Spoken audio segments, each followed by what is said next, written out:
Pak Amin?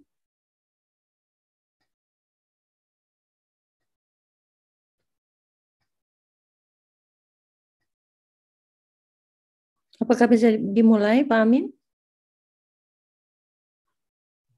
Baik, Bu Dekan, siap.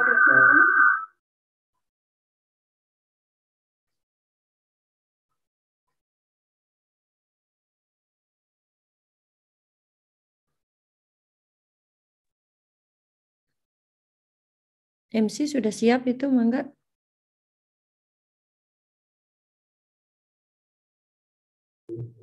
Cek.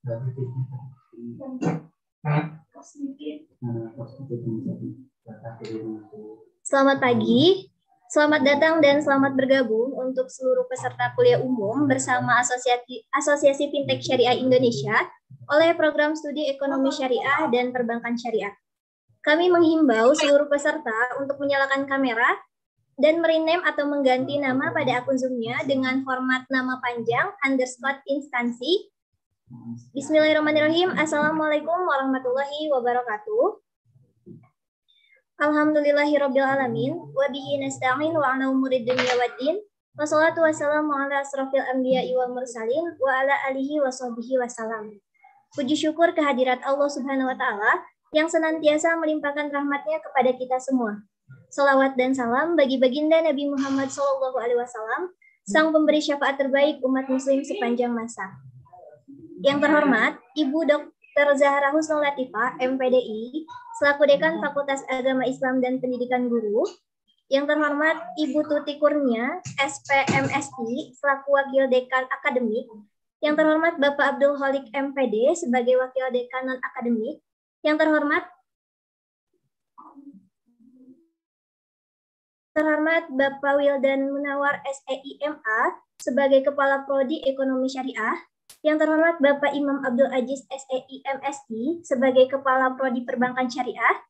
Yang terhormat Bapak Budiman Indrajaya sebagai narasumber kita hari ini, serta para peserta kuliah umum bersama Asosiasi Fintech Syariah Indonesia. Kuliah umum bersama APSI kali ini diadakan oleh Program Studi Ekonomi Syariah dan Perbankan Syariah dengan mengusung tema The Miracle of Islamic Finance, Complete the World, meningkatkan literasi teknologi keuangan berbasis syariah pada generasi Z. Selanjutnya, saya Nindya Nurul Inayah, selaku Master of Ceremony, akan membacakan susunan acara pada hari ini. Yang pertama, pembukaan. Yang kedua, pembacaan ayat suci Al-Quran. Yang ketiga, menyanyikan lagu Indonesia Raya, himne Universitas Juanda, dan Mars Universitas Juanda. Yang keempat, sambutan. Yang kelima, pemaparan oleh narasumber dan sesi diskusi. Yang keenam, penutup. Memasuki acara yang pertama, yaitu pembukaan. Marilah kita buka acara ini dengan bacaan basmalah bersama-sama. Bismillahirrahmanirrahim. Lalu acara yang kedua, yaitu pembacaan ayat suci Al-Quran yang akan dibacakan oleh Muhammad Syahrul Rahman. Kepadanya kami persilakan.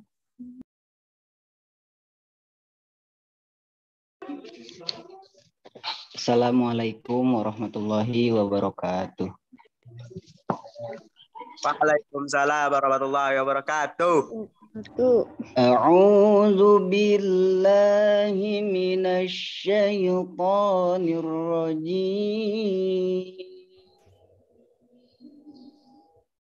Bismillahirrahmanirrahim. Ya ayyuhalladzina amanu la ta'kulur riba ad'afan mudha'afah wattaqullaha la'allakum tuflihun.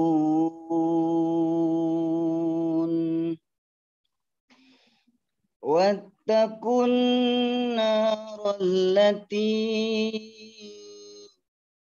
u'iddat lil kafirin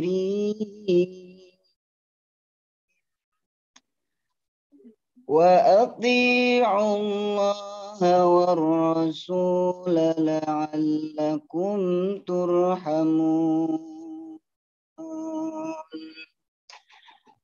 Wasari'u إلى مغفرة من ربكم وجنة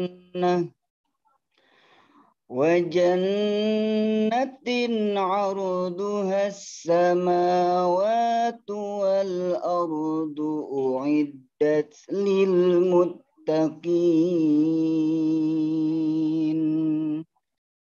صدق الله العظيم. Assalamualaikum warahmatullahi wabarakatuh.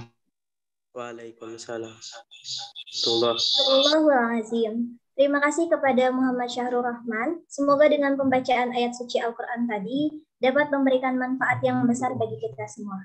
Acara selanjutnya adalah menyanyikan lagu Indonesia Raya, Himne Universitas Juanda, dan Mars Universitas Juanda.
Sekali lagi, kami menghimbau seluruh peserta untuk menyalakan kamera dan merename atau mengganti nama pada akun Zoom-nya dengan format nama panjang underscore instansi. Acara selanjutnya adalah sambutan yang akan disampaikan oleh Ibu Dr. Zahra Husnul Latifah, MPDI, selaku Dekan Fakultas Agama Islam dan Pendidikan Guru. Kepadanya kami persilahkan. Bismillahirrahmanirrahim. Assalamualaikum warahmatullahi wabarakatuh. Waalaikumsalam warahmatullahi wabarakatuh. Yang kami hormati tentunya Bapak Budiman Indrajaya dari sebagai Wakil Kepala Eksekutif Securities Crowdfunding SCF AFSI sekaligus CEO Urun RI Fintech SCF Syariah Indonesia. Selamat datang. Apakah sudah hadir di ruang Zoom kita? Sudah Bu, alhamdulillah Bu Zahra, saya sudah hadir. Wah, sehat ya Pak? Sehat alhamdulillah. Baik, yang saya hormati juga Bapak Ibu Kaprodi, Sekprodi dari Perbankan Syariah dan juga Ekonomi Syariah, kemudian rekan-rekan dosen dari PBS dan juga ESI, serta teman-teman sekalian, mahasiswa PBS dan ESI. Alhamdulillah pagi hari ini kita bisa berjumpa kembali dalam keadaan sehat walafiat, walaupun via ruang Zoom meeting ya. Insya Allah ini tidak akan mengurangi kehusyuan kita dalam mengikuti kuliah umum pada pagi hari ini. Dan sholawat serta salam kita sampaikan kehadirat Rasul Muhammad SAW. Mudah-mudahan kita bisa mengikuti teladan yang telah beliau contohkan kepada kita dan kita menjadi hamba yang pantas untuk mendapatkan syafaat beliau kelak di hari akhir. Baik, teman-teman sekalian, jadi pertama kali Ibu diminta untuk memberikan sambutan dan dimintai izin oleh Prodi, PBS dan juga ESI itu sangat senang luar biasa ya. Ibu mengapresiasi adanya kegiatan kuliah umum ini, apalagi temanya juga pas, The Miracle of Islamic Finance, Complete the World, meningkatkan literasi teknologi keuangan berbasis syariah pada generasi Z.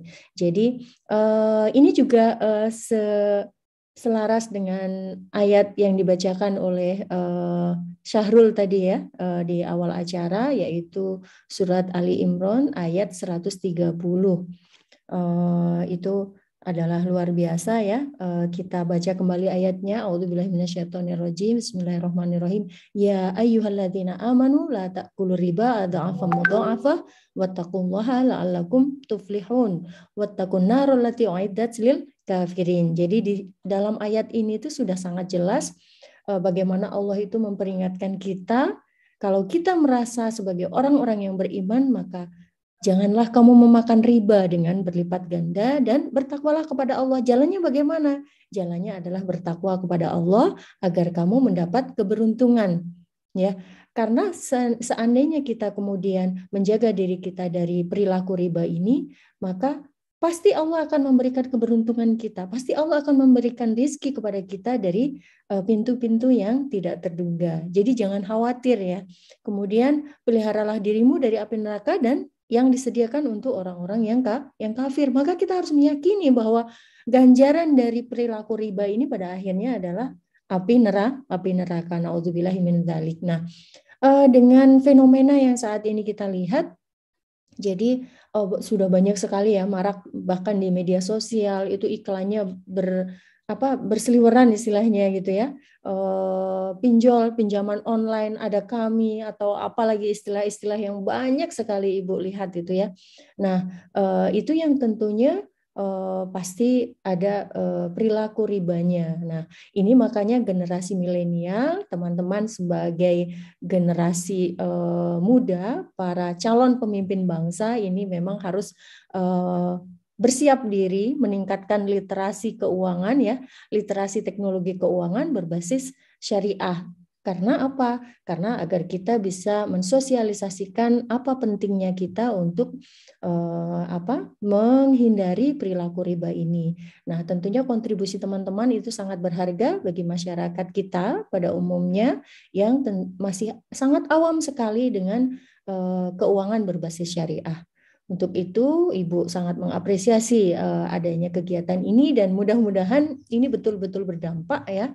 Jadi setelah ini teman-teman akan menjadi duta ekonomi syariah, bahkan bukan hanya di tingkat nasional dan bahkan bisa di tingkat internasional. Karena sekarang dunia ada dalam genggaman ya. Jadi apapun bisa kita lakukan dari manapun dan kapanpun. Nah ini silahkan menggali ilmu yang sebanyak-banyaknya dari Bapak Budiman Indrajaya. Ini luar biasa, teman-teman mendapatkan kesempatan dan peluang yang luar biasa untuk bisa berinteraksi langsung dengan beliau dari Fintech Syariah langsung ya. Mudah-mudahan bermanfaat dan memberikan keberkahan untuk kita semuanya pada pagi hari ini. Sekali lagi kami ucapkan selamat mengikuti kuliah umum pada pagi hari ini. Mudah-mudahan mendatangkan kebaikan yang berlipat ganda. Terima kasih dan kurang lebihnya mohon maaf. Wallahu yaqulul haq wa huwa yahdis sabil. Wassalamualaikum warahmatullahi wabarakatuh.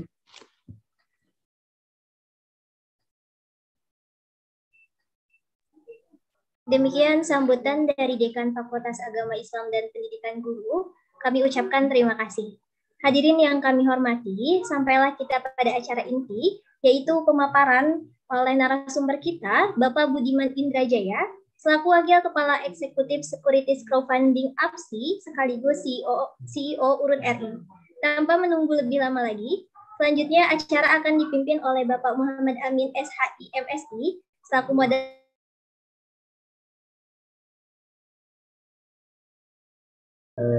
Terima kasih banyak atas waktu dan kesempatan dari pembawa acara. Bismillahirrahmanirrahim. Assalamualaikum warahmatullahi wabarakatuh. Alhamdulillah, wassalatu wassalamu ala rasulillah wa ala alihi wa sahbihi wa mawala amma ba'du. Yang terhormat Ibu Dekan Fakultas Agama Islam dan Pendidikan Guru, Ibu Kadipet Dr. Zahra Husnul Latifah MPDI. Yang terhormat Ibu Wakil Dekan Akademik, Ibu Tuti Kurnia SPMSI, dan Bapak Wakil Dekan Non-Akademik, Bapak Abdul Khalid MPD. Yang kami hormati para Kaprodi dan juga Sekprodi dari Prodi Ekonomi Syariah dan Perbankan Syariah. Dan tentu yang kami hormati Bapak Budiman Indrajaya yang alhamdulillah sudah membersamai kita pada pagi hari ini. Bagaimana kabarnya Pak Budiman? Alhamdulillah baik, terima kasih. Amin, Pak Amin. Alhamdulillah. Baik, insya Allah pada kesempatan kali ini kita akan menyaksikan dan juga akan menerima banyak sekali ilmu dari Bapak Budiman Indrajaya. Sebelum kita masuk, mungkin saya akan membacakan sedikit profil singkat dari Bapak Budiman. Bapak Budiman Indrajaya adalah Wakil Kepala Eksekutif Securities Crowdfunding dari Asosiasi Fintech Syariah Indonesia. Beliau merupakan CEO sekarang dari platform Fintech SFC Syariah Urun RI. Saat ini beliau menjabat sebagai Wakil Sekretaris Jenderal Komunitas Pengusaha Muslim Indonesia atau KPMI, dan beliau sudah memiliki izin profesi sebagai Wakil Penjamin Emisi Efek yang diterbitkan oleh Otoritas Jasa Keuangan. Beliau juga meraih gelar Sarjana Ekonomi Islam dari Universitas Islam Negeri Syarif Hidayatullah Jakarta dan merupakan alumni pelatihan fikih muamalah kontemporer bersama Syekh Sa'ad Al-Farsad. Nah, kalau kita lihat ini sangat luar biasa sekali fikih dari beliau. Ya. Maka ini merupakan sebuah kesempatan yang sangat berharga bagi kita untuk sama-sama mendengarkan dan sama-sama mendapatkan ilmu dari Bapak Budiman Indrajaya. Tanpa memperpanjang lagi, saya serahkan kepada Bapak Budiman Indrajaya untuk menyampaikan pemaparan materinya. Mangga Pak Budiman. Ya, ini bismillah. Terima kasih Muhammad Amin Sebelum saya mulai, untuk nanti materi pemaparannya, slide-nya bisa dibantu sama panitia atau gimana? Bisa dibantu panitia atau di-share langsung oleh Bapak juga. Oh ya, oke, saya share langsung aja kalau gitu. Oke, bismillahirrahmanirrahim. Yang saya hormati Bu Dekan Fakultas Agama Islam dan Pendidikan Guru, Dr. Zahra Husnul Latifah, MPDI, Ketua Program Studi Ekonomi Syariah, Bapak Wildan Munawar, dan Ketua Program Studi Perbankan Syariah, Bapak Iman Abdul Aziz, dan teman-teman mahasiswa seluruhnya. Uhiikum bitahiyatil Islam. Assalamualaikum warahmatullahi wabarakatuh. Alhamdulillah ala huda minallah wa binicmati tatimmu sholihat. Wassalatu wassalam ala Rasulillah sallallahu alaihi wasallam wa ala alihi wa sahbihi ajmain. Teman-teman dari kampus Juanda, Universitas Juanda ya, Universitas Unida Bogor. Alhamdulillah kita saat ini bisa bertemu melalui Zoom online. Kita akan hari ini akan membahas tentang generasi Z. Meningkatkan literasi keuangan, teknologi keuangan berbasis syariah pada generasi Z. Tadi Bu Dekan sempat menyebutkan tentang perlunya kita dari generasi muda ini untuk memahami ekonomi syariah. Pertama, kenapa? Karena ekonomi itu jadi sendi dalam kehidupan kita, menjadi pokok dalam kehidupan kita, yang di situ kita mendapatkan banyak maslahat. Artinya kita bekerja, kita kuliah, kita berusaha, yaitu salah satunya untuk mendapatkan nanti manfaat ekonomi. Nah, tapi ekonomi seperti apa yang kita harus jaga dan kita lakukan dan kita jalankan? Tentu ekonomi yang sesuai syariat Islam. Kenapa? Karena di ekonomi yang sesuai dengan syariat Islam itu akan membawa kemaslahatan bagi kehidupan kita. Dulu sebelum saya di Securities Crowdfunding ini, saya bekerja di salah satu bank syariah. Dan saya ingat sekali waktu itu di bank syariah itu saya punya customer non muslim ya. Dia pendeta dan pendetanya bukan pendeta Protestan tapi pendetanya Katolik. Pendeta Katolik waktu itu dia bikin sebuah rumah sakit besar di daerah Jakarta Selatan, rumah dokter gigi ya, rumah sakit gigi, khusus untuk perawatan gigi gitu. Dia klinik gigi lah ya, dia punya situ di Tebet, dan karena dia pendeta, waktu itu saya tanya, kenapa Pak, kenapa, dan dia keluarganya seluruhnya pendeta, rata-rata jadi orang taat lah, pendeta taat. Kenapa kok malah milih bank syariah? Kata dia, jawaban dia yang itu saya ingat sekali, saya pengen menghindari riba. Jadi baik itu riba sebetulnya tidak hanya dilarang di dalam agama kita, tapi juga dia dilarang di agama lain. Nah, di dalam Islam itu ada beberapa adillah atau beberapa dalil tentang pengharaman riba. Yang ini sangat fundamental sekali yang teman-teman butuh tahu tentang ini ya. Tadi beberapa sempat disampaikan oleh Bu Dekan, dan ayat riba itu dia bertahap. Jadi dia seperti khamar. Jadi dia seperti khamar yang pengharamannya bertahap, riba juga pengharaman bertahap. Mungkin teman-teman sudah mempelajari. Yang pertama itu ayat yang tadi sempat dibacakan, ya ayyuhallazina amanu la ta'kulu riba atau afan mudha'afan wattaqullaha la'allakum tuflihun.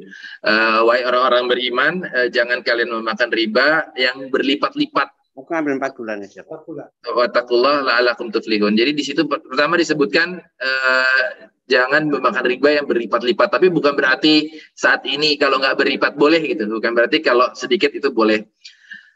Terus kemudian ada ayat lagi yang turun, wa ma ataitum min riba liyarbu fi amwalin nas fala yarbu indallah wa ma ataitum min zakat turiduna wajhallah fa ulaika humul mud'afun. Apa-apa yang kau jalankan kegiatan riba itu dengan harapan bahwa uang itu akan berkembang di kepemilikan dirimu itu, maka dia tidak berkembang di sisi Allah. Dan tidak berkembang di sisi Allah ini dicabut keberkahannya dari harta tersebut. Nanti gimana dicabutnya keberkahan itu nanti kita akan ceritakan ya di beberapa pengalaman kita ketika banyak bertemu dengan orang-orang yang dia berinteraksi riba. Terus yang terakhir, pengalaman yang terakhir itu ya alladzina ya'kuluna riba la yakumuna illa kama yakumul ladzi yatakhabbathu syaitanu minal mas. Orang-orang yang dia memakan riba, dia tidak berdiri nanti di hari kiamat kecuali seperti berdirinya orang yang kerasukan syaitan dan yang kerasukan syaitan. Dzalika bi annahum qalu innamal bai'u mislur riba. Itu karena mereka berkata bahwa baik itu jual beli itu seperti riba. Wa halallahu bai'a wa harrama riba, dan Allah menghalalkan jual beli dan mengharamkan riba.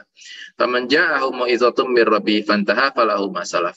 Dan jika telah datang peringatan dari Allah kemudian dia berhenti, maka apa yang pokok yang dia telah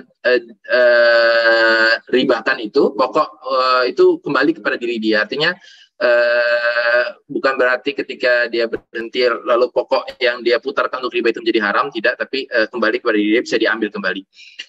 Tapi dengan syarat dia berhenti. Setelah itu dia tidak melakukan kegiatan riba itu sendiri. Wa amru ilallah wa man ada faulaika ashabun nari hum fiha khalidun. Dan tobatnya dia itu Allah lah yang memiliki urusan, dan siapa yang kembali melakukan riba maka dia diancam neraka dan dia kekal di dalamnya.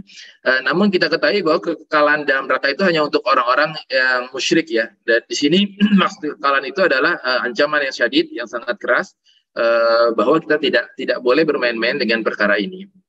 Dan juga di dalam hadis Syarfun Nabawi, di dalam hadis mulia Rasulullah SAW berkata, Allah wa inna kulla riba fil jahiyati maudu'. Ketahuilah bahwa di dalam riba jahiliyah itu ada berbagai cabangnya. Lakum ru'usu amwalikum la tuzlamuna wa la tuzlamun. Dan ketika kalian berhenti dari itu, maka harta pokok boleh kalian ambil, tapi ribanya sudah tidak boleh kalian makan lagi, dan kalian dengan itu tidak menzolimi orang dan tidak dizolimi. Kemudian ada juga ijma dari para dari tahrim, dari ijma para salaf yang semua berijma bahwa riba itu haram. Nah, teman-teman mahasiswa semua, saya ada beberapa pengalaman ya, ada yang beberapa pengalaman yang saya bisa ceritakan. Mungkin teman-teman ada tahu satu merek jaket motor. Dia dekat dengan Honda. Ada satu merek jaket motor dekat dengan Honda. Waktu itu saya ketemu dengan ownernya. Jadi dia cerita waktu itu dia membangun bisnis motor, bisnis jaket motor itu dari nol dengan modal hanya berapa puluh juta rupiah. Dan pada saat itu dia berhasil berkembang sampai menjadi jaket motor kulit nomor 2 atau nomor 3 lah ya di Asia, karena itu sudah sampai diekspor dan kualitasnya sangat bagus. Dia berkembang dan dia bisa membangun sebuah gedung perkantoran di daerah Depok. Itu nilai gedungnya itu 20 miliaran seingat saya. Dia berhasil membangun dengan nol tanpa ada pinjaman sama sekali. Terus datanglah waktu itu satu marketing dari sebuah lembaga, gitu ya. Datang menawarkan, dia bilang begini marketing itu, Pak, Bapak kan ini punya aset nilai 20 miliar. Aset ini tuh bisa Bapak agunkan dan Bapak dapat pinjaman dengan bunga yang rendah. Terus diambil tuh sama si pengusaha itu, diambil pinjamannya, diambil dananya, tapi waktu itu dananya nggak diambil full seingat saya, sekitar 10 miliar, sekitar 10 miliar diambil. Dan setelah diambil, langsung uang panas itu dia pakai untuk ekspansi bisnis ke Asia dan ke Eropa untuk menambah modal kerja. Nah,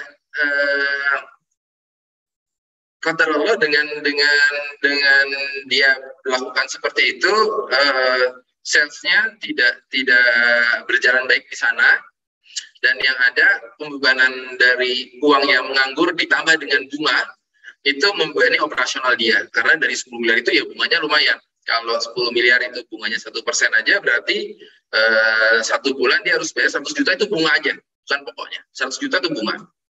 Sedangkan bisnisnya nggak berjalan dengan baik waktu itu. Terus dia kebebanan bayar bunga, akhirnya tersedotlah pendapatan dia ke sana. Datang lagi nih orang ini.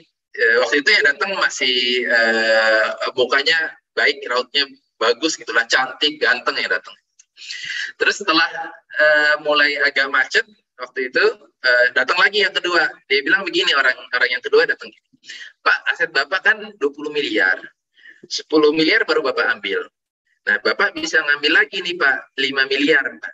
Bapak ambil 5 miliar, sebagian Bapak pakai buat bayar hutang Bapak, sebagian lagi Bapak pakai untuk modal kerja tambahan. Diambil lagi sama dia tuh.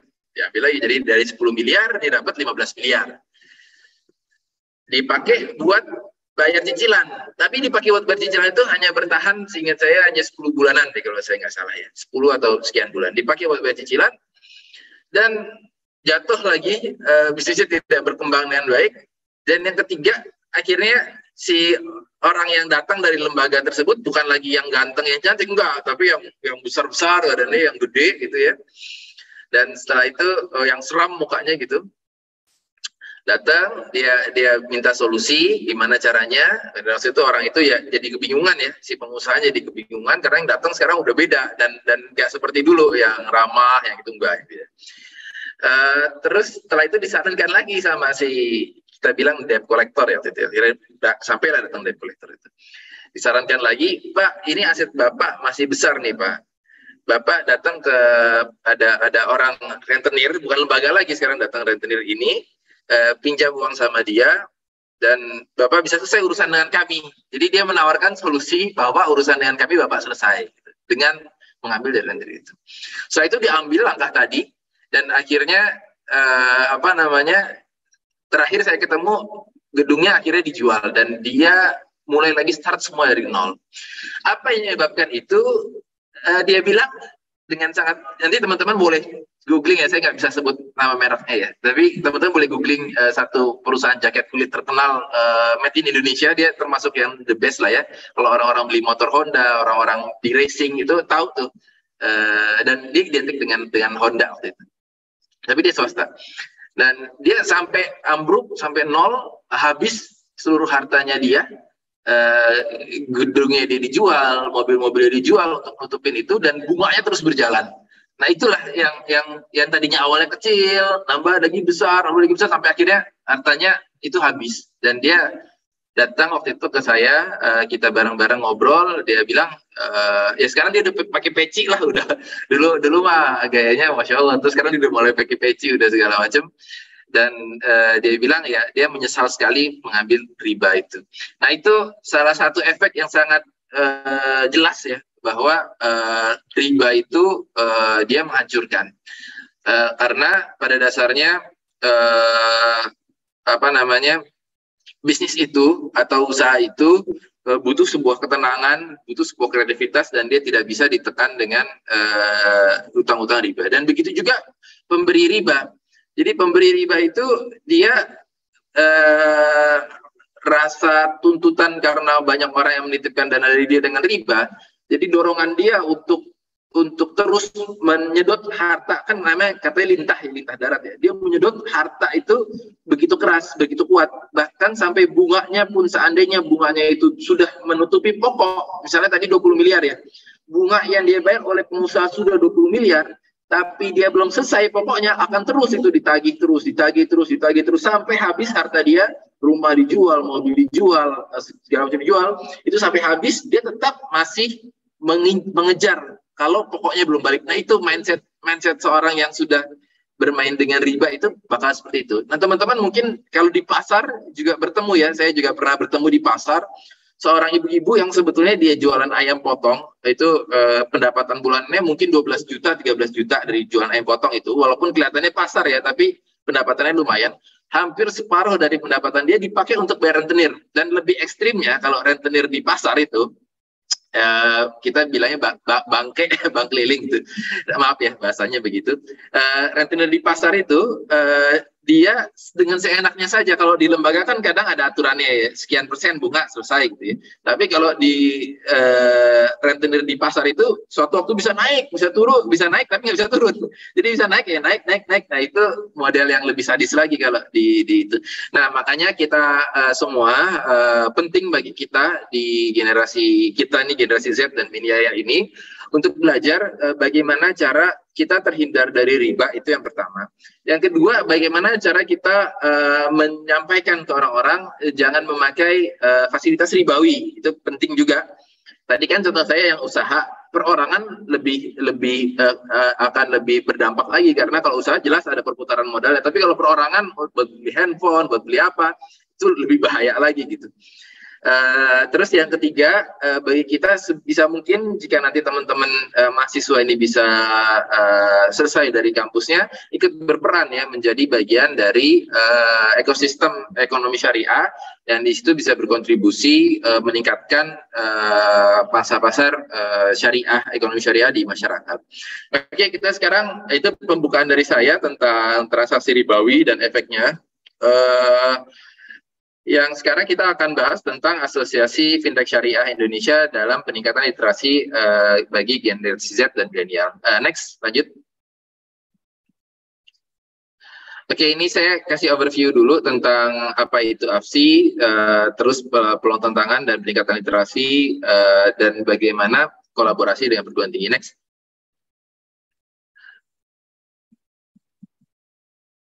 Boleh di slide selanjutnya. Oke, teman-teman sekarang mungkin banyak yang tahu fintech ya, financial technology. Jadi dia gabungan dari dua istilah, ada finansial, berarti dia kegiatan keuangan, dan teknologi menggunakan dominannya menggunakan teknologi. Maka nggak ada fintech yang dia onboardingnya atau mulai mengakses aplikasinya, mulai mengakses platformnya itu melalui offline. Jadi diutamakan semua melalui teknologi digital.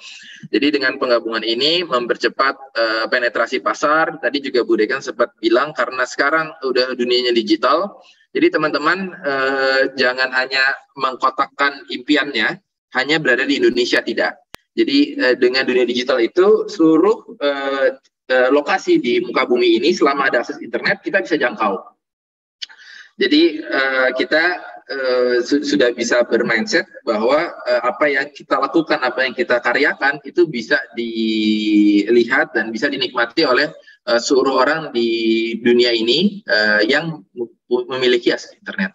Jadi fintech tadi adalah lembaga platform keuangan yang dia mengutamakan teknologi digital, dan karena ada syariahnya ya kita sesuai dengan prinsip syariah. Next. Lanjut. Next slide. Oke. AFSI didirikan pada bulan Oktober 2017 dan kita pada bulan Februari 2018 itu mengurus badan hukum kita dan mendapatkan pengakuan dari Otoritas Jasa Keuangan sebagai Asosiasi Penyelenggara Inovasi Keuangan Digital Syariah. Kami awalnya berbasis komunitas, ada beberapa fintech, waktu itu ada peer-to-peer, ada yang pinjaman berbasisnya tapi syariah. Maksudnya dia melakukan transaksi jual beli dan bersirkah berbagi hasil. Terus ada juga yang fintech agregator, artinya dia nanti kita akan jelaskan masing-masing itu. Terus next, lanjut. Kami menjadi wadah dalam mewujudkan pemerataan dan keadilan ekonomi, mengakselerasi perkembangan ekonomi syariah melalui inovasi finansial teknologi bagi masyarakat Indonesia. Dan tentu cara kami untuk melakukan itu adalah meningkatkan literasi. Terus yang kedua memberikan support kepada pemerintah. Kami banyak berkoordinasi dengan pemerintah mendorong kepedulian dan edukasi dengan cara-cara inilah yang akademik ini kita masuk ke bidang ini, lalu menyatukan sinergi, mengembangkan potensi dengan lembaga keuangan lainnya. Next. Nah, ini model bisnis. Jadi teman-teman mungkin tahunya beberapa, mungkin ada yang tahu, sering dengar fintech, korelasinya itu dikorelasikan dengan pinjol ya, pinjaman online. Tapi fintech itu tidak hanya pinjaman online, sebetulnya fintech itu ada banyak. Yang pertama, fintech itu dia ada payment, clearing, dan settlement. Jadi kalau ada teman-teman yang tahu tentang fintech pembayaran, ada OVO, ada yang lain. Kalau di syariahnya ada ZPay, terus ada juga Purwantara, itu fintech syariah yang dia fokusnya di uang digital, pembayaran. Jadi sekarang kalau misalnya kita banyak pakai transaksi antar bank, itu transaksi antar banknya bisa diintermediasikan atau ditengahi oleh fintech. Jadi kita tidak kena biaya administrasi seperti Flip gitu ya. Terus yang kedua ada peer-to-peer lending. Peer-to-peer lending artinya dulu kita ketika butuhkan modal itu harus ke lembaga keuangan mungkin seperti bank, BPRS atau leasing ya. Nah, kalau sekarang ketika kita membutuhkan modal, kita bisa meminta modal tersebut ke masyarakat umumnya secara langsung yang difasilitasi oleh platform fintech. Jadi yang menyucurkan dana ke kita itu langsung masyarakat. Makanya kita harus ketika kita merequest hal tersebut di platform fintech, kita harus sangat menjaga nama baik kita gitu. Kalau sebelumnya kan uang masyarakat masuk ke lembaga keuangan, masuk ke bank, masuk ke BPRS, lalu dari BPRS itu menyalurkan orang yang punya uang itu tidak tahu uang saya dipakai buat apa. Nah, kalau sekarang dengan adanya fintech, peer-to-peer lending ini, masyarakat bisa tahu jelas uang saya itu kemana gitu dan untuk apa. Kemudian ada securities crowdfunding. Securities crowdfunding itu pasar modal digital syariah. Yang kalau yang syariah di AFSI ya, jadi dia pasar modal. Kalau biasanya pasar modal bursa itu ada di IDX atau di Bursa Efek Indonesia. Biasanya teman-teman kemarin kan ada heboh Bukalapak IPO, Goto IPO, Goto IPO gitu ya. Itu kan nominal besarnya di pasar modal, tapi dengan adanya fintech ini secara nominal kecil itu kita bisa publish juga di masyarakat. Jadi untuk yang 10 miliar ke bawah, usaha-usaha 10 miliar ke bawah kebutuhannya, dia bisa publish atau menawarkan diri di masyarakat keterbukaan pemilikan sahamnya dan sukuk. Terus yang terakhir ada inovasi keuangan digital. Inovasi keuangan digital itu payung dari segala fintech lain selain payment, clearing, peer-to-peer, dan securities crowdfunding. Jadi otoritas jasa keuangan itu membuka payung siapapun yang punya inovasi bisa masuk ke dalam inovasi keuangan digital ini. Semisal ada data digital, ada wealth management digital, pengaturan keuangan digital, atau bahkan mungkin yang belum ada pengaturan zakat digital atau segala macam, itu bisa masuk semua ke inovasi keuangan digital. Nah, di model bisnis ini ada dua yang teman-teman bisa langsung berinteraksi ya dan mendapatkan manfaat, itu di peer-to-peer lending dan di securities crowdfunding. Nah, gimana cara berinteraksinya? Nah, teman-teman itu saat ini bisa dari dua hal. Peer-to-peer lending dan securities crowdfunding itu membuka peluang untuk kita bisa berinvestasi dari nominal yang kecil. Jadi nggak harus kita pikir investasi itu harus jutaan rupiah, enggak. Dengan adanya fintech ini, investasi itu bisa dimulai dari 50.000, 100.000. Dan ini harus bisa dimulai dari awal. Karena dari hal yang kecil ini, kita bisa bertumbuh dan berkembang.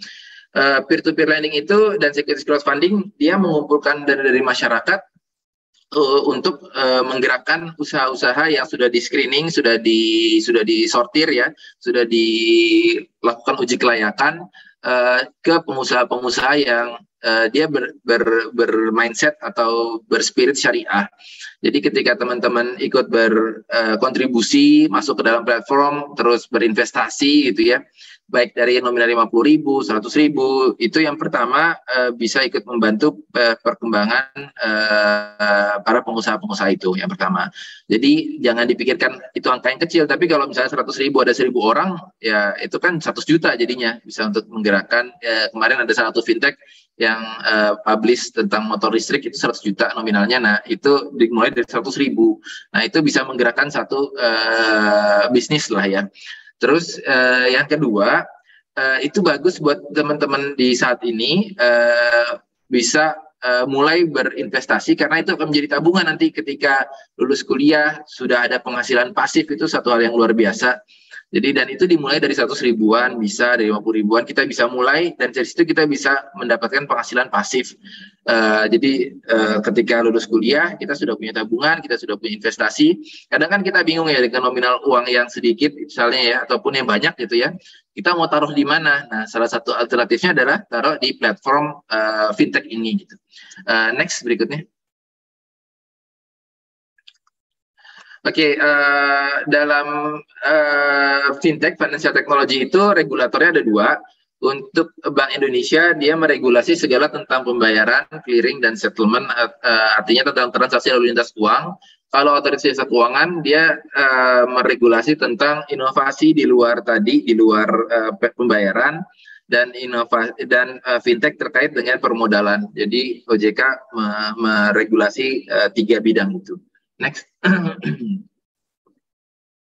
Nah, saat ini jumlah fintech syariah itu ada baru sedikit ya, yang syariah payment-nya ada 4, peer-to-peer lending ada 8, securities crowdfunding ada 2, dan inovasi keuangan digital ada 8. Ini sangat jauh dibandingkan dengan non syariah. Itu sudah untuk yang IKD, yang inovasi keuangan digital mungkin ada ratusan, 100 lebih kalau saya nggak salah, peer-to-peer juga 100-an ya.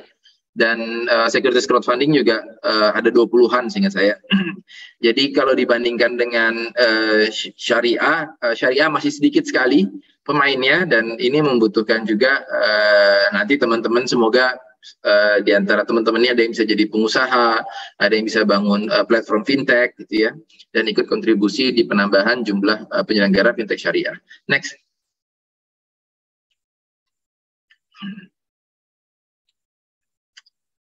Berikutnya. Oh ya, ini anggota kami, beberapa mungkin teman-teman ada yang sudah cukup familiar. Selain tadi fintech, di AFSI anggota kami juga ada di bank perbankan syariah ada juga gitu. Terus di sini ada agregator. Kalau agregator itu adalah fintech yang dia memberikan pemasaran ya, artinya misalnya pembanding. Misalnya ada seseorang yang dia pengen butuh pembiayaan mobil syariah. Nah, dia butuh pembanding tuh BPRS mana yang cocok dengan kebutuhan dia. Ada BPRS A, BPRS B, BPRS C, fiturnya apa aja, pricingnya berapa, jangka waktunya, syaratnya. Nah, itu agregator fungsinya. Jadi membandingkan gitu, mengagregasi atau mendorong biar adanya transaksi di lembaga keuangan yang lain. Jadi yang bertransaksi bukan dia. Kalau bank syariah ya tentu kita sudah tahu ya, dia lembaga keuangan syariah yang bisa menyimpan dan menyalurkan pendanaan. Terus kalau blockchain itu ini yang hal yang baru, blockchain. Jadi dia merupakan rantai kode, rantai programming yang bisa mencatat transaksi itu dari banyak device atau banyak server atau banyak sumber ya, sehingga catatan itu menjadi sangat valid. Biasanya blockchain ini diterapkan untuk smart contract. Jadi kita fungsi dari bisa dikatakan ya, fungsi dari lembaga, fungsi dari saksi gitu ya, itu terwakili oleh blockchain. Jadi banyak saksi yang menyaksikan itu secara digital. Blockchain itu smart contract biasanya, atau transaksi tokenisasi Jadi sebuah properti, sebuah aset dibuat nilai tokennya, nilai koinnya, lalu koin itu yang dicatatkan oleh banyak server atau banyak device, sehingga siapa yang bertransaksi itu tercatat dengan valid. Artinya fungsi penetapan atau fungsi validasi blockchain itu fungsi validasi. Yang berikutnya ada funding agent. Kalau funding agent sama seperti agregator tapi hanya khusus untuk mencari pendanaan. Kalau project financing dia fokus kepada pembiayaan berbasis PO, purchase order. Artinya ada seorang pengusaha dapat orderan dari customernya, ada kontraknya, nah dibiayai dari situ. Financing agent sama seperti agregator dan funding agent tapi untuk pembiayaan. Kalau EQIC, Electronic Know Your Customer, itu fungsinya adalah untuk men-screening atau menilai kelayakan, menilai validitas data. Misalnya ada orang mau daftar untuk menjadi pemberi permodalan ya. Permodalan, dia memberi dana gitu ya, mau investasi, dia naruh KTP-nya di platform, di foto, terus habis itu di screening oleh EQIC ini. Nanti dari EQIC ini bisa mendeteksi apakah KTP-nya itu asli atau tidak, satu, terus apakah masih valid atau tidak, dua, terus yang ketiga bisa menilai apakah orang ini memiliki catatan buruk di lembaga keuangan lainnya. Terus juga bisa menilai apakah orang ini mempunyai catatan buruk di pidana atau perdata di hukum. Terus bisa menilai juga apakah apa yang dia isi, orang itu isi, misalnya dia isi saya bekerja di lokasi A gitu. Apakah valid dia bekerja di situ? Itu bisa dicek dari aplikasi ini EQIC. Terus yang berikutnya ada payment syariah. Kalau payment syariah itu seperti tadi ya, kalau yang non syariahnya mungkin ada GoPay, ada OVO. Nah itu seperti itu, transaksi keuangan syariah bisa lewat itu payment syariah. Nanti teman-teman juga bisa cek. Ada securities crowdfunding. Securities crowdfunding ini tadi yang bahasa modal digital. Ada credit scoring. Kalau credit scoring itu dia menilai kelayakan seseorang menerima pembiayaan. Misal ada yang mengajukan ke platform fintech, tapi biasanya ini bisnis to bisnis, artinya ke platform sama platform. Jadi misalnya ada seorang mengajukan pembiayaan untuk membeli laptop gitu.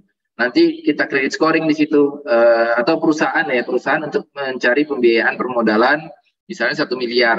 Nah, kita dilakukan credit scoring, nanti credit scoring itu memberikan nilai, ini ratingnya A, ini ratingnya B. Dari mana ratingnya? Ratingnya itu dari data-data yang dia dapat di masyarakat. Misal dari data telco, telco itu berarti transaksi dia dengan provider telekomunikasi. Dari data dia di lembaga keuangan, apakah ada track record pembiayaan di situ. Terus dari data transaksi dia dengan vendor-vendor dia atau dengan customer dia, apakah ada utang tertunggak atau segala macam. Nah itu dinilai dari situ. Terus dari data analisis terhadap berapa lama dia sudah membangun bisnisnya gitu. Nah credit scoring fungsinya untuk itu. Terus berikutnya ada insurtech. Insurtech itu bukan asuransi online ya. Bukan, kalau tadi kan konsep peer-to-peer, kita bisa langsung menyalurkan dana ke rekan yang membutuhkan. Insurtech itu bukan berarti kita bisa memberikan bantuan langsung, tapi enggak. Tapi insurtech itu menjadi kayak semacam broker untuk asuransi yang sudah ada gitu. Jadi memberikan bantuan pengarahan kemana asuransi yang baik, terus pengurusannya itu melalui insurtech. Ada online gold. Kalau online gold itu dia transaksi emas ya, transaksi emas yang emasnya itu disimpan dalam custodian, artinya disimpan di penyimpanan tertentu yang transaksi online-nya bisa dijalankan melalui platform gitu. Jadi artinya tukar-menukar uangnya dijalankan melalui platform, tapi kepemilikan emasnya nanti bertukar di custodian, di reservoir atau penyimpanan itu gitu. Terus ada peer-to-peer syariah. Kalau peer-to-peer syariah tadi yang transaksi langsung pinjam-meminjam tanpa ada underlying atau dasar dari surat berharga. Kalau ini sisanya non fintech. Kalau non fintech ya dia ada provider telco, ada provider ISP, internet service provider, ada legal consulting dan lainnya. Oke, next, ada institusi juga sih. Next.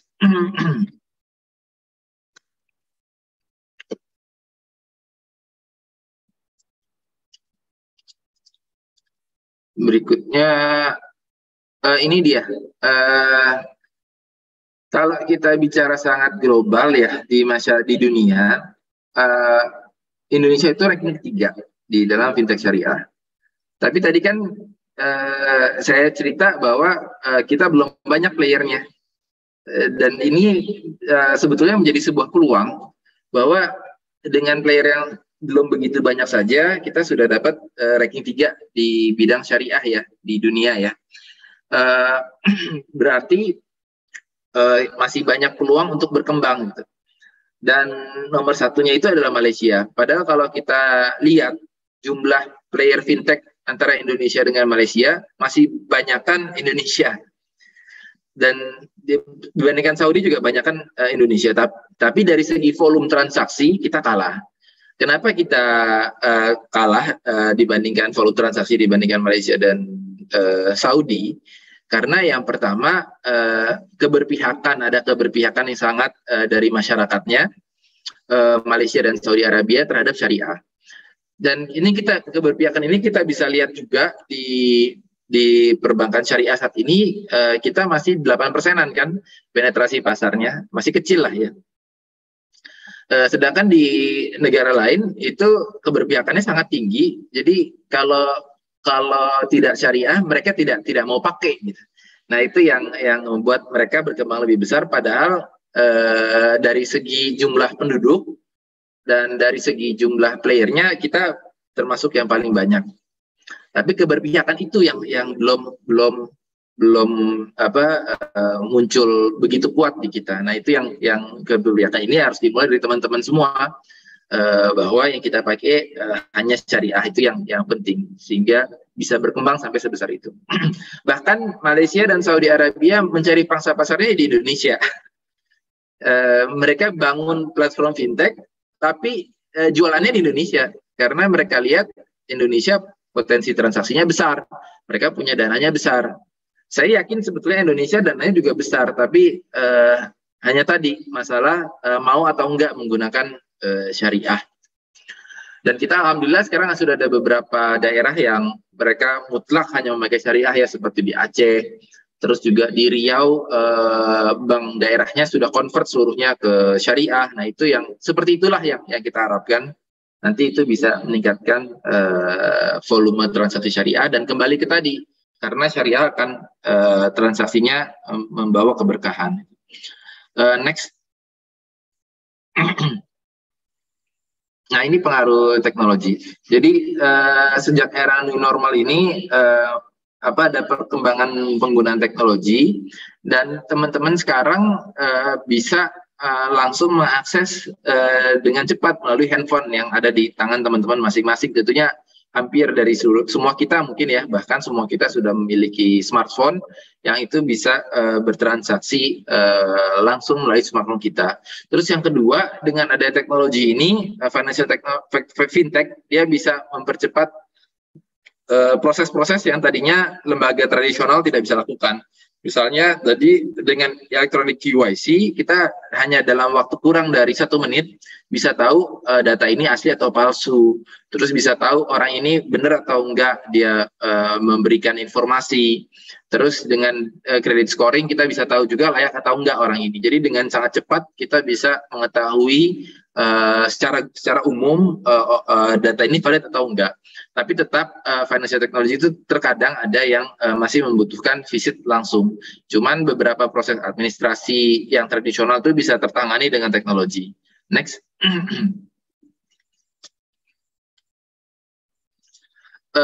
Oke, tadi kita sudah lihat bagaimana volumenya, dan tentunya ini menjadi potensi yang besar buat fintech syariah di Indonesia, mendorong agar bisa mendapat potensi pasar yang lebih besar lagi.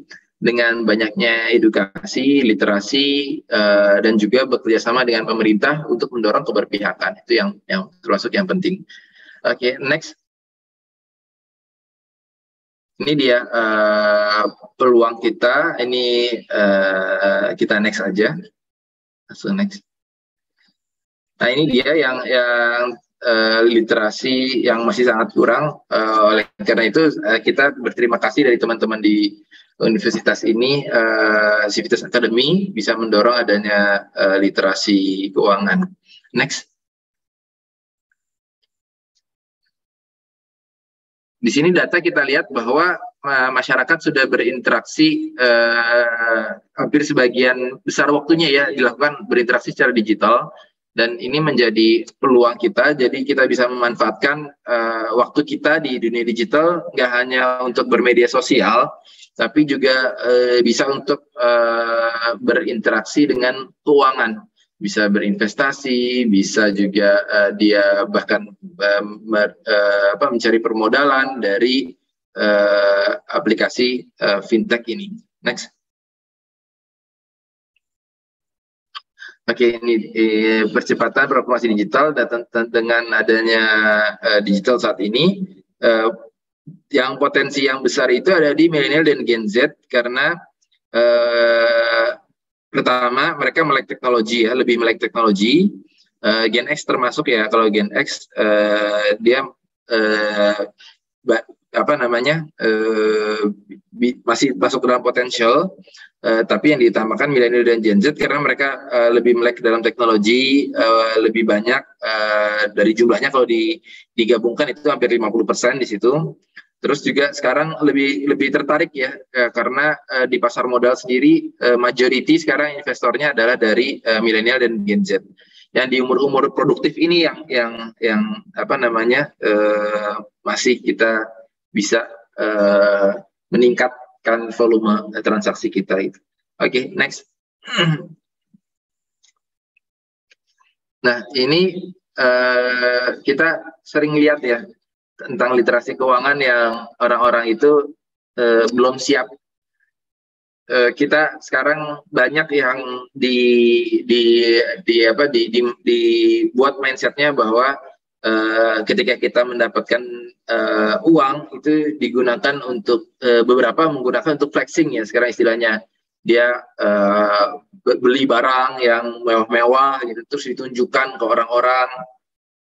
Tapi bagi yang nggak mengetahui apa fungsi orang itu melakukan flexing, dia main ikut-ikutan dan akhirnya salah gitu. Beberapa pengusaha memang ada yang melakukan flexing itu untuk menarik massa atau untuk mempromosikan produknya gitu. Walaupun saya tidak katakan, walaupun saya tidak membenarkan seluruhnya ya, tapi beberapa memang ada yang strateginya melakukan seperti itu. Mereka punya tujuan bisnis di balik itu, dan terkadang flexing itu ya settingan aja, seakan-akan dia naik jet itu milik dia padahal itu sewa gitu. Itu settingan aja gitu, dan orang yang nggak ngerti dan ikut-ikutan malah salah gitu, terjerumus ke hal yang salah. Terus atau kita sekarang suka dengar healing, jadi bentar-bentar kita healing gitu. Membelanjakan untuk hal-hal yang bukan berarti healing itu tidak boleh, tapi terlalu tidak melakukan perencanaan yang baiklah terhadap keuangan itu. Nah, ini contoh besarnya ketika ada satu desa ya di Jawa Tengah itu, Jawa Timur, kemudian dia dapat dana dari kalau saya sih Pertamina kalau saya nggak salah waktu itu, dan setelah itu uangnya nggak direncanakan untuk dimanfaatkan, diatur gitu. Akhirnya mereka banyak beli kendaraan, mereka pada berangkat traveling, dan nggak berapa lama kemudian uangnya pada habis dan pada bangkrut. Nah, ini penting buat kita di masa-masa muda ini sudah bisa merencanakan keuangan kita. Mungkin walaupun tidak punya penghasilan yang mandiri ya, artinya mungkin beberapa belum punya penghasilan sendiri, tapi sudah bisa mengatur uang yang diberikan dari entah itu orang tua atau bahkan ada yang sudah bisa memiliki penghasilan sendiri. Dengan sekarang beberapa teman-teman mahasiswa saya lihat banyak yang kerja sebagai freelance gitu ya. Nah itu bisa memanfaatkan penghasilan mereka untuk dibelah porsinya. Ada yang untuk kebutuhan pokok hidup, ada yang untuk tabungan, ada yang untuk dana cadangan. Nah, ada yang untuk investasi juga. Nah, tujuannya untuk apa? Yang pertama, tujuan utamanya adalah agar kita itu tidak agar kita bisa mandiri, kita bisa tidak merepotkan orang, kita bisa mandiri. Terus yang kedua, agar kita bisa memiliki aset kita pribadi gitu. Dan dari situ kita bisa lebih mature ya, bisa lebih dewasa dalam mengelola keuangan kita. Ketika kita memiliki pendapatan, penghasilan, itu kita harus bisa manage, diatur penghasilan kita, pos-posnya kemana, agar nanti nggak menyesal gitu. Kalau ini kan kita lihat beberapa petani yang tadinya dia langsung beli kendaraan mewah dan segala macamnya, setelah itu langsung bangkrut, pasti ya menyesal. Jadi kita menjaga agar kita bisa kokoh secara ekonomi. Next.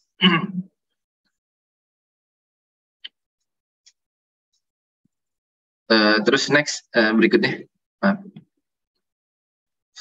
Nah ini yang suka kita kalau lagi nonton YouTube atau di Instagram suka ada iklan-iklan pinjol gitu ya. Ini kita harus hati-hati karena tadi kita lihat mungkin iming-imingnya bunganya sedikit atau iming-imingnya bisa menyelesaikan masalah dengan cepat gitu. Tapi ingat cerita yang tadi di awal saya berikan, awalnya memang dari sedikit, terus tambah lama jadi besar, nutup sini, buka sini, tutup sini, itu yang sering kali terjadi. Dan akhirnya nggak sadar ternyata sudah sangat besar dan kita tidak bisa lagi menyelesaikan itu gitu. Di kasus yang lain kita suka lihat ada orang yang dia karena hutangnya sudah sangat menumpuk sampai dia tidak memutuskan untuk mengakhiri hidupnya. Ada juga yang sampai kayak gitu, yang ekstremis seperti itu. Atau bahkan dia dikeluarkan dari kantornya karena terus-menerus ditagih. Yang hal-hal seperti itu yang kita jangan tergoda gitu, jangan tergoda dan terus konsisten bahwa kita mengikuti yang syariah supaya hidup kita lebih aman. Oke, next. Nah ini yang dilakukan untuk bisa kita mendakwahkan syariah itu harus ada sinergi kolaborasi antara asosiasi, AFSI, akademisi dan regulator sehingga ada dorongan yang kuat agar fintech syariah itu bisa berkembang atau lembaga keuangan syariah secara umumnya. Dan teman-teman di akademisi ini menjadi agent of change karena mampu secara masif mensosialisasikan ke masyarakat tentang apa itu fintech syariah dan apa bahaya dari fintech konvensional atau apa bahaya dari transaksi ribawi. Next.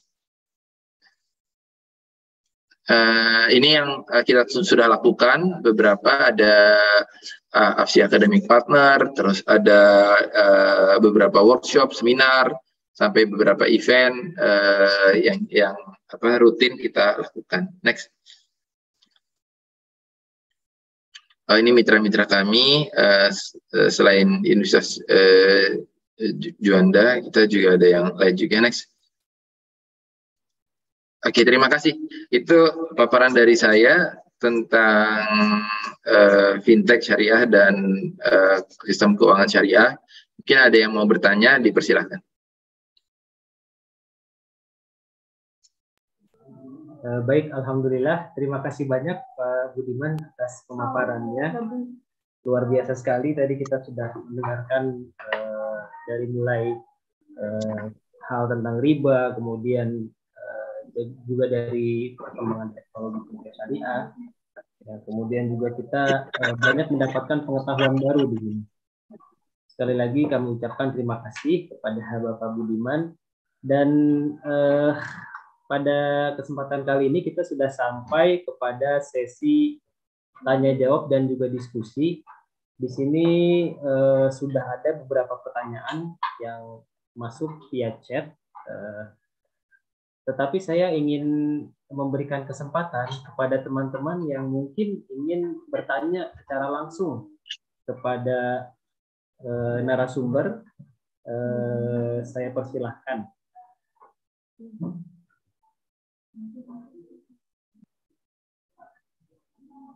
Mungkin dengan mengangkat tangan, silahkan. Jika ada teman-teman yang ingin langsung menyampaikan pertanyaannya, tidak lewat chat, secara langsung boleh.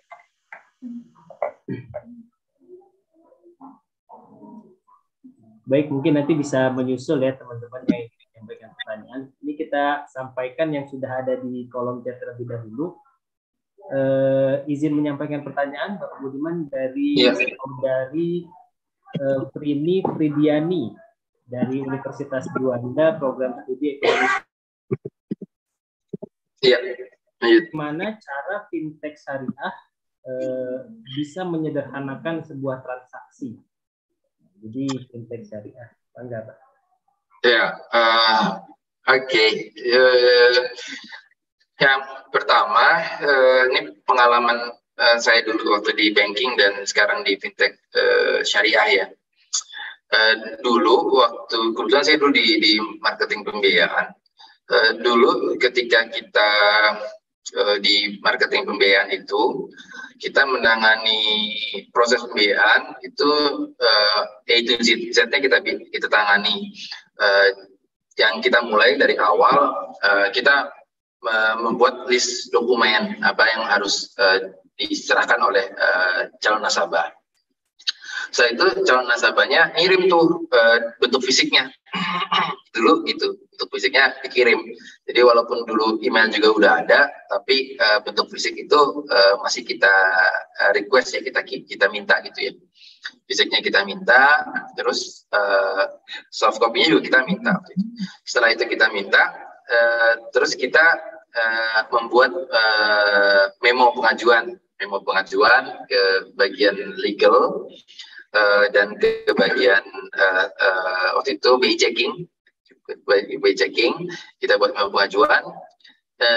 Biasanya setelah menerima data itu kita biasanya fisiknya kan mereka ngeprint dulu tuh ya, customer kita kan ngeprint banyak, di print tuh jadi bandel gede gitu segini, biasanya kita seginilah besar lah gitu ya. Nah itu ngeprint aja butuh waktu mungkin sekitar 4 hari 5 hari tuh nasabah kita. Terus kita bikin memo, setelah kita bikin memo kita minta analisis legal sama BI checking, itu juga butuh waktu proses. BI checking tuh biasanya 1 hari 2 hari ya. Jadi seminggu tambah 1 hari, anggaplah 5 hari kerja gitu ya. 5 hari kerja tambah 1 hari 6 hari. Terus setelah itu kita melakukan secara analisis, kita bikin analisis fisiknya, terus kita print gitu ya. Kita print dokumen, kita bundling sebagai AO, account officer itu kita bundling, terus kita serahkan ke komite. Di komite pembiayaan itu proses komite mungkin ada yang 3 hari, ada yang 4 hari karena kita ngantri waktu itu. Nah setelah komite kita bikin surat pengajuan persetujuan, setelah di oke baru kita kirim ke customer kita, ke calon nasabah kita.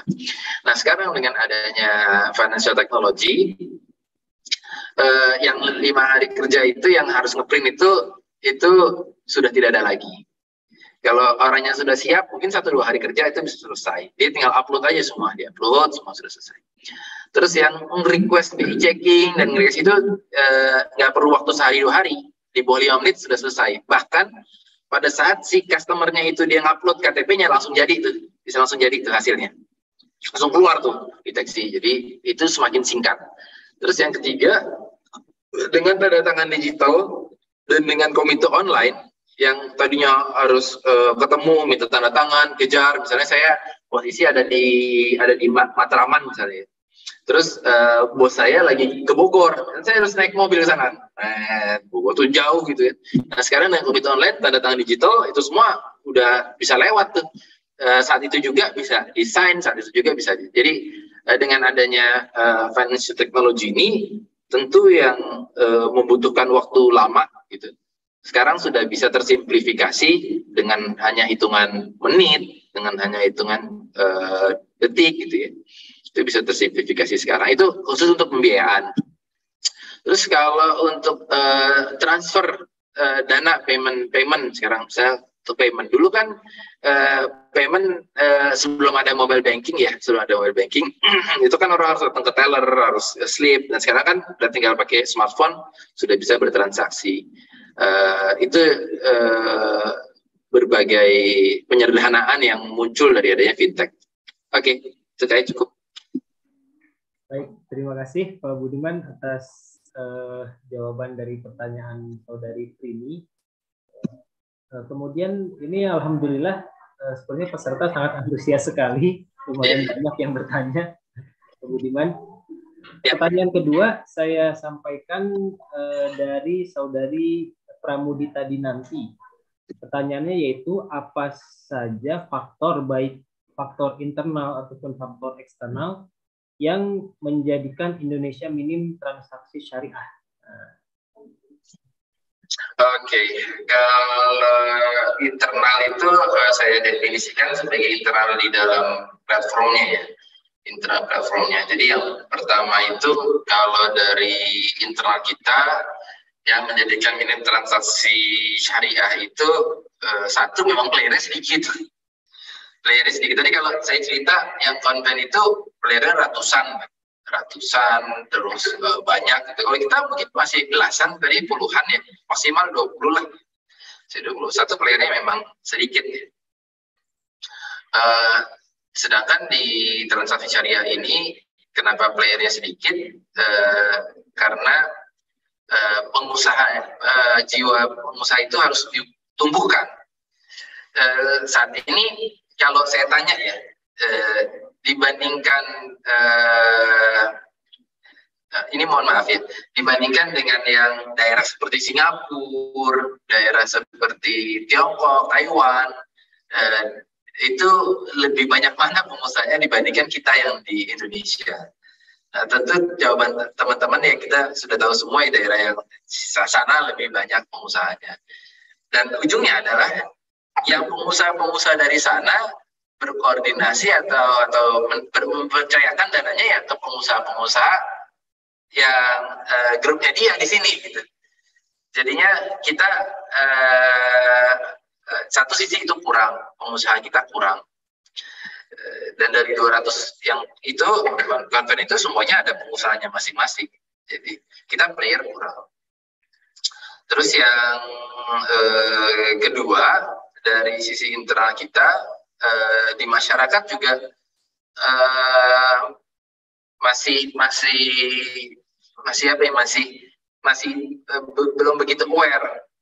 Kenapa saya harus syariah? Orang yang konven itu murah kok, misalnya. Kadang ini gampang, murah gitu.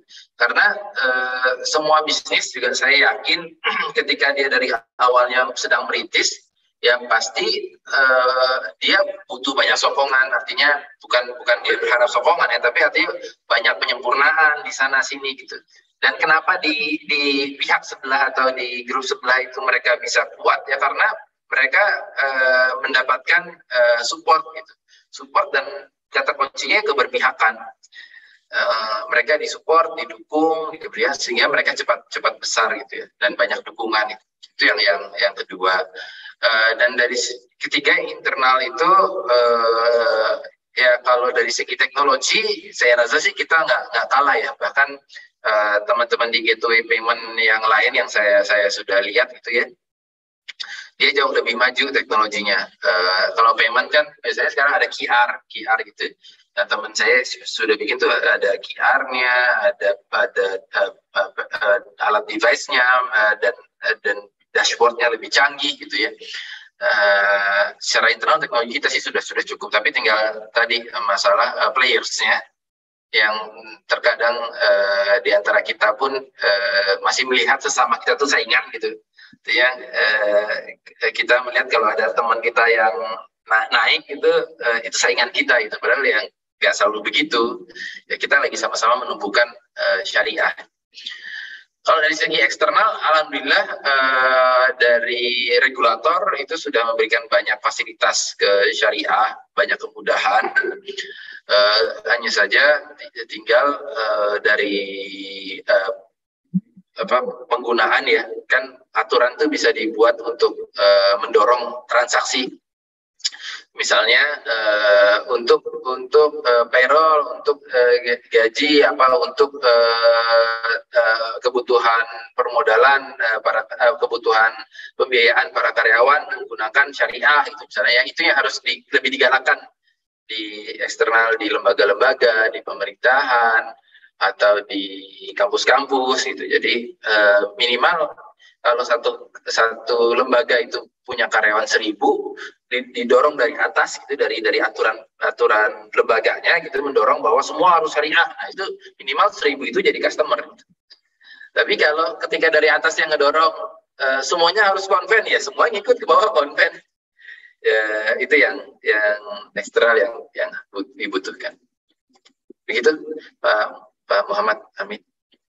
Baik, terima kasih Bapak Budiman atas jawaban dari pertanyaan kedua dari saudari Pramudita tadi. Kemudian ada pertanyaan ketiga, Bapak, ini dari Bintang Lutfi.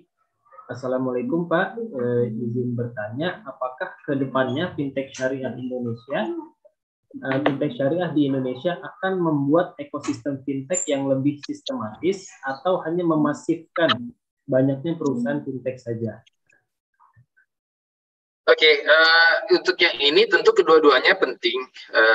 Ekosistem itu di kita sudah mulai terbentuk.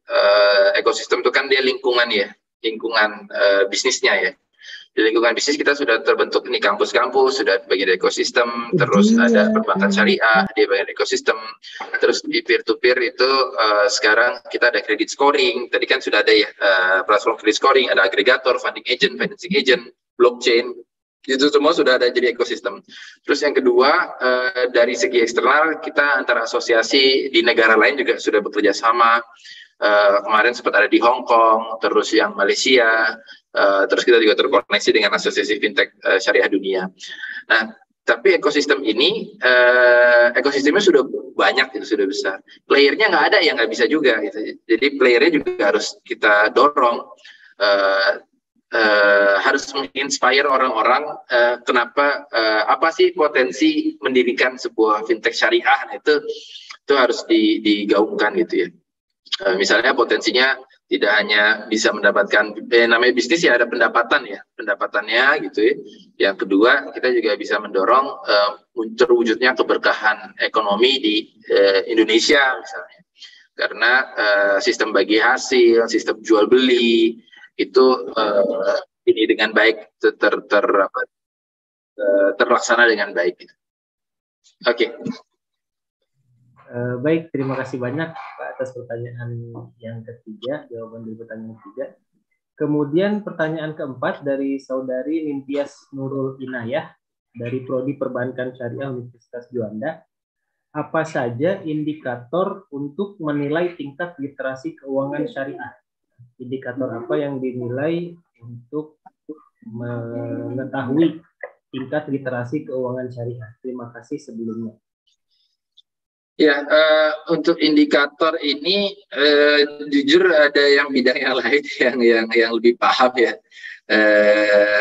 karena mungkin saya terlalu berkutat di bisnis ya. Jadi untuk literasi keuangan syariah ini ada teman-teman yang lain yang lebih paham, tapi sepengetahuan saya kalau untuk literasi keuangan syariah itu tentang pemahaman masyarakat tentang apa itu platform-platform syariah, terus apa itu akad-akad syariah, terus yang kedua seberapa jauh mereka sudah memahami dan menggunakan ini, karena bukti dari pemahaman adalah praktek ya.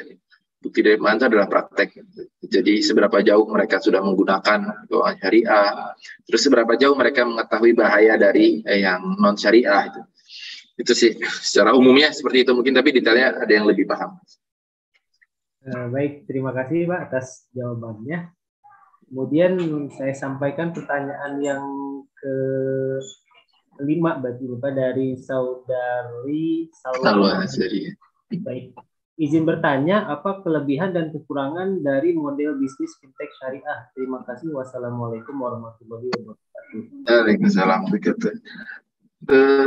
Namanya saya orang pemasaran ya, jadi adanya kelebihan doang, kurangan nggak ada. Selalu nomor satu gitu. Jadi kalau model bisnis fintech syariah itu dia model bisnis fintech umumnya, tapi ditambah dengan nilai-nilai syariah. Kalau misalnya ya di fintech umumnya gitu, dia tidak mengedepankan misalnya ketransparansi, terus ada biaya-biaya yang disembunyikan misalnya ya. Terus yang kedua, yang ketiga misalnya tidak memikirkan tentang masalah akadnya. Dan untuk apa sih sebetulnya syariah itu? Syariah itu sebetulnya kan untuk memberikan makosidnya kan, tujuan utamanya maksudnya ya. Maksudnya kan memberikan maslahah.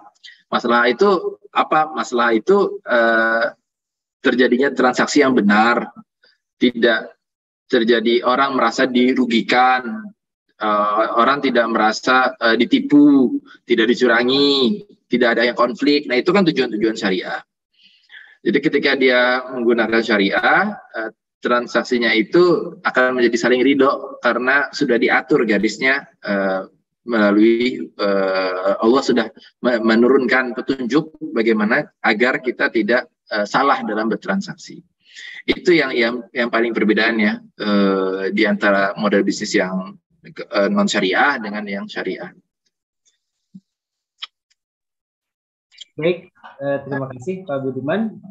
Saya sampaikan pertanyaan yang terakhir, ini dari saudari Yustia Nursyifa, Prodi Ekonomi Syariah. Mohon maaf, izin bertanya, apakah dalam asosiasi fintech syariah ini dapat mendorong strategi nasional keuangan inklusif atau SKNI, khususnya di negara Indonesia? Terima kasih sebelumnya. Iya, kita memang sedang mengejar target Indonesian as Global Halal Hub di 2024 ya. Jadi pemerintah juga sudah mencanangkan Indonesia harus menjadi Global Halal Hub, karena selama ini Global Halal Hub itu artinya pusat keuangan syariah dunia. Dan sampai saat ini kita terus bekerja sama dengan beberapa kementerian, dengan BI, dengan OJK, dengan KNEKS, Koordinator Nasional Keuangan Ekonomi Keuangan Syariah. Itu kita berkoordinasi, tentu terus berkoordinasi. Karena yang sebetulnya yang menjadikan kita selama ini belum menjadi halal hub, salah satunya kita kurang memasarkan diri sebetulnya. Kita kurang memasarkan diri, terutama masalah bahasa. Kenapa Malaysia bisa begitu berkembang? Salah satunya mereka membuka diri. Mereka membuka diri, mempermudah regulasi untuk akses masuk, Singapura itu ya, begitu ya. Terus memberikan dukungan kepada usaha, meringankan beberapa aturan, gitu misalnya. Terus yang kedua, mereka bagus secara komunikasi. Bahasa Inggris dalam dunia bisnis itu penting. Bahasa Inggris itu penting. Mereka bisa memasarkan diri dengan bahasa global. Tapi kalau untuk bisnis di Timur Tengah, bahasa Arab penting. Dari beberapa pengalaman, kalau non keuangan, non financial, orang-orang Timur Tengah, orang-orang wilayah situ, mereka lebih suka pakai bahasa Arab. Jadi bahasa itu penting buat kita menarik orang. Kalau kita cuman anggaplah nggak bisa berbicara gitu ya dengan bahasa mereka, ya hanya pakai bahasa isyarat, tangan dan segala macam, gimana caranya mereka mau investasi di sini gitu?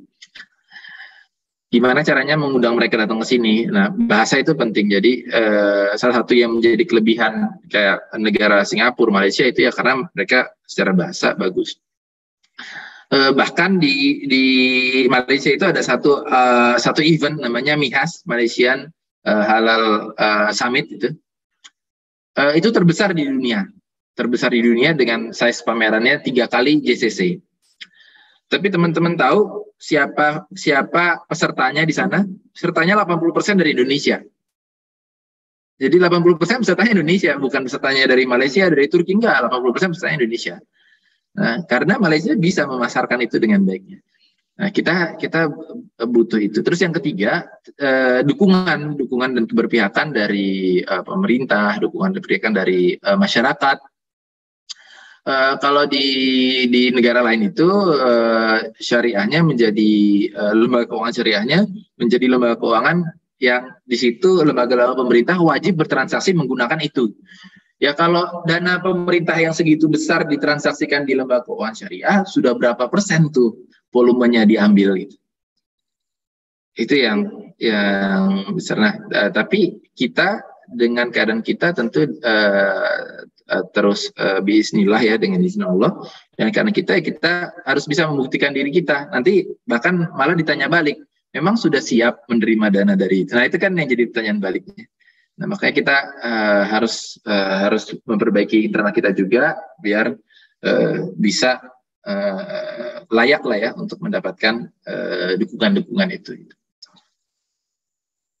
Oke, silakan.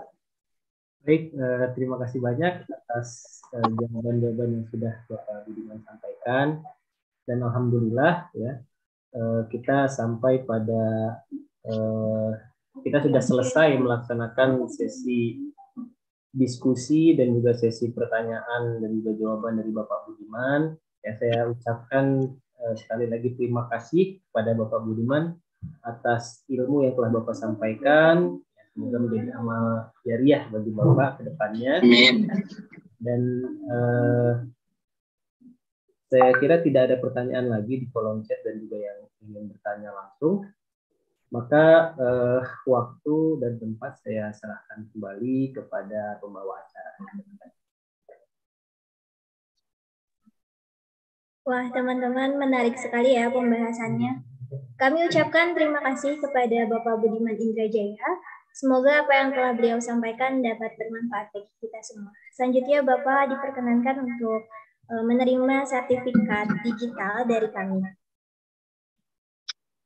Iya, baik.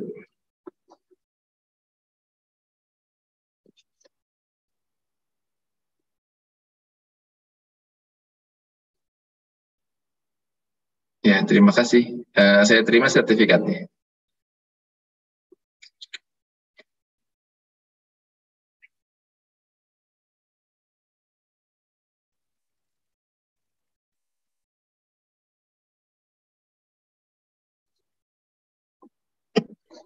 Baik, teman-teman, seperti yang telah disampaikan oleh panitia, bahwa kami memberikan reward kepada 3 penanya terbaik. Nama-nama 3 penanya tersebut adalah yang pertama, pertanyaan dari Pramudita Dinanti, yang kedua dari Mintias Turo Inayah, dan yang ketiga dari Yustia Nursyifa. Nama-nama tersebut silakan menghubungi panitia atau admin di grup WhatsApp. Lalu untuk pemenang lomba mengupload via Instagram akan kami umumkan di grup WhatsApp. Nah, tidak terasa kita sudah sampai pada penghujung acara. Demikian serangkaian of Islamic Finance, Complete the World, meningkatkan literasi teknologi keuangan berbasis syariah pada generasi Z. Sebelum saya tutup acara ini, akan ada sesi foto bersama sebagai dokumentasi yang akan dilakukan oleh divisi PDD, dan untuk para peserta, dipersilakan untuk mengisi form presensi. Saya serahkan kepada divisi PDD.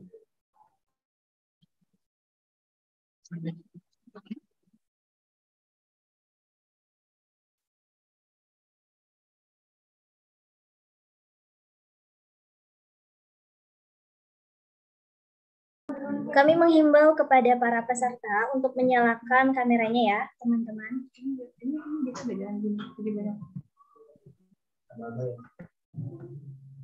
Bentar, Pak. Aba-aba di saya untuk slide 1, 1, 2, 3. Harus di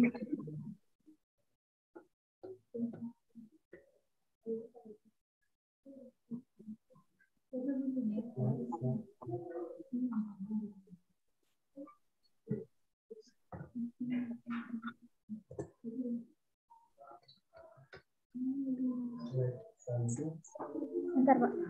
Selanjutnya untuk slide 2. 1, 2, 3.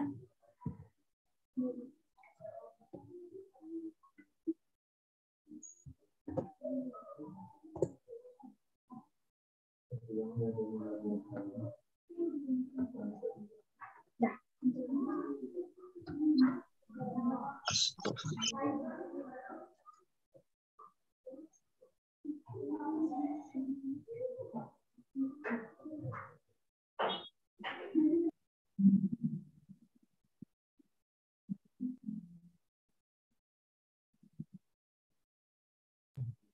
Acara yang terakhir yaitu penutup. Mari kita tutup acara pada hari ini dengan mengucapkan hamdalah bersama-sama. Alhamdulillahirrabbilalamin. Atas nama segenap panitia mengucapkan terima kasih dan mohon maaf sebesar-besarnya jika sekiranya ada ulah kata yang kurang berkenan di hati para peserta. Saya sebagai CEO Master of Ceremony, pamit undur diri. Wallahu yaqul haq wa huwa yahdis sabil. Wassalamualaikum warahmatullahi wabarakatuh.